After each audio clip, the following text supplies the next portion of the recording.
Psikologi marketing, cara mempengaruhi orang tanpa mereka sadar.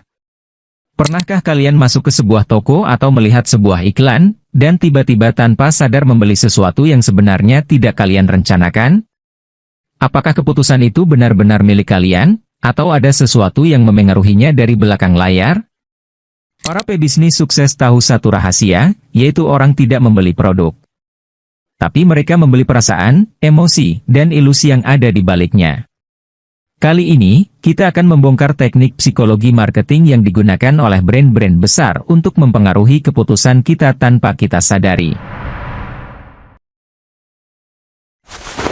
Anchoring, memanipulasi persepsi harga. Kalian pernah lihat menu restoran yang menaruh harga makanan paling mahal di bagian atas? Itu bukan suatu kebetulan, itu adalah teknik anchoring. Anchoring adalah teknik psikologi di mana otak kita cenderung mengambil keputusan berdasarkan informasi pertama yang kita lihat. Jika kita melihat harga Rp150.000 lebih dulu, maka harga Rp90.000 akan terasa murah. Tapi kalau hanya ada harga Rp90.000 saja tanpa pembanding, kita mungkin menganggapnya mahal. Bagaimana teknik ini diterapkan dalam dunia bisnis? 1. Diskon palsu. Situs e-commerce seringkali menampilkan harga awal yang tinggi, lalu mencoretnya dan menggantinya dengan harga diskon untuk menciptakan ilusi murah. 2. Paket premium. Netflix atau Spotify menampilkan paket paling mahal lebih dulu agar paket standar terlihat lebih terjangkau.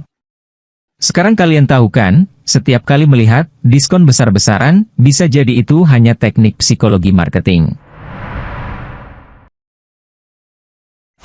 Scarcity, semakin langka, semakin berharga. Manusia selalu menginginkan sesuatu yang sulit didapat. Jika ada barang yang jumlahnya sedikit, otak kita otomatis menganggapnya lebih berharga. Ini adalah teknik scarcity, atau kelangkaan. Brand besar seperti Supreme dan Rolex yang menggunakan strategi ini untuk membuat produk mereka terlihat eksklusif. Bagaimana teknik ini diterapkan dalam dunia bisnis? 1. Limited stock alerts, tersisa 3 unit lagi. Sering kali digunakan di marketplace seperti Shopee atau Tokopedia. 2. Penawaran waktu terbatas, promo flash sale hanya 3 jam lagi. Sehingga membuat orang takut kehilangan kesempatan. 3. Produk eksklusif, tiket konser atau sneakers yang hanya diproduksi dalam jumlah terbatas. Setiap kali kalian melihat produk dengan label terbatas, ingatlah ini adalah trik psikologi marketing. FOMO, ketakutan akan ketinggalan. Kalian pernah merasa ketinggalan tren, atau pernah melihat teman-teman kalian membeli sesuatu dan langsung ingin ikut-ikutan? Itu disebut FOMO, Fear of Missing Out. Brand besar seperti Apple, Tesla, hingga influencer sering menggunakan FOMO untuk membuat orang membeli tanpa berpikir panjang. Bagaimana teknik ini diterapkan dalam dunia bisnis? 1. Pre-order terbatas, hanya 100 orang pertama yang bisa mendapatkan harga spesial. 2. Social media hype, brand menggandeng influencer untuk membuat tren yang membuat orang merasa harus ikut. 3. Kripto dan NFT boom, beberapa orang membeli aset digital karena takut ketinggalan hype, bukan karena memahami nilainya. FOMO adalah kekuatan yang sangat besar. Jika kalian tidak ingin terjebak, selalu tanyakan, apakah aku benar-benar butuh ini, atau aku hanya takut ketinggalan? Social proof, orang percaya karena orang lain juga percaya.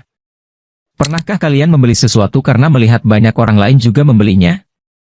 Ini disebut social proof.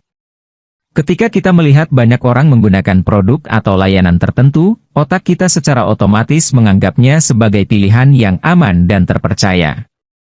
Ini hampir sama dengan FOMO, tapi di sini kita seringkali mengambil keputusan berdasarkan jumlah like, share, dan sebagainya.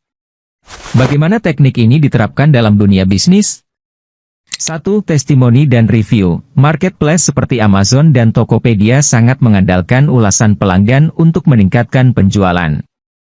2. Jumlah pengguna. Aplikasi seperti Facebook dan TikTok selalu menampilkan angka jutaan orang sudah bergabung. 3. Endorsement selebriti. Brand menggandeng artis atau influencer untuk menciptakan kepercayaan. Sekarang kalian tahu, saat melihat banyak review bintang 5, bisa jadi itu bagian dari strategi marketing yang dirancang untuk mempengaruhi kita. So guys, kalian sudah memahami bagaimana teknik psikologi marketing bekerja. Mulai dari anchoring, scarcity, FOMO, hingga social proof, semua ini digunakan untuk mempengaruhi keputusan kita. Tapi pertanyaannya, apakah kita akan tetap menjadi korban dari strategi ini, atau justru memanfaatkannya untuk bisnis kita sendiri? Tapi jika kalian ingin membangun brand yang kuat, pahamilah bagaimana psikologi ini bekerja, dan gunakan dengan etika. Kalau masih ada pertanyaan silakan diskusikan di kolom komentar. Saya Cuan Gen Z, untuk Gen Z Education.